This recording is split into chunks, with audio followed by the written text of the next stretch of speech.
Туугандар, бир лайктан басып бериңиздерчи. Мен Россиядагы биздин мекендештерге сонун жаңылык айтамын. Рубль дагы кечеги күндөн көтөрүлүп атат. Жалпыңыздарга ассаламу алейкум дейм. Биздин YouTube көрүүчүлөр, так маалымат каналыбыздын катталуучулары, алыста иштеп жүргөн биздин мекендештер, амансыздарбы? Сааттын жебеси 13:25, жогоруда айтканда 8 август. Күндүн бүгүн 4-күнү туугандар. Рубльдун абалы өтө сонун жаңылыктар менен көтөрүлүп келатат.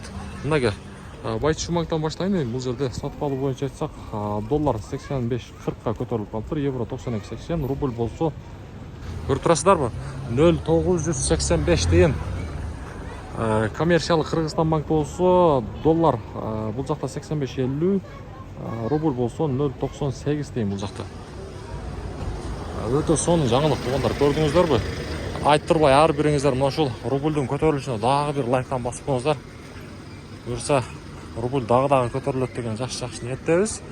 Мына жерден мен силерге эми Доскредобанктагы курстарды көрсөтүп коеюн. Рубль 0,985 деген экен.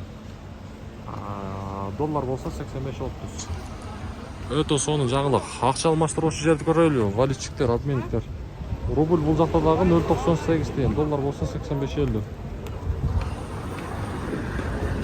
Рубль жакшы жаңылык туугандар. Адатынча мен сиздерге Азия банкты дагы көрсөтүп коеюн. Бул жакта курстун абалы кандай? Рубльдун абалы. Рубль бул жакта 0,985. Сонун. Өтө сонун жаңылык.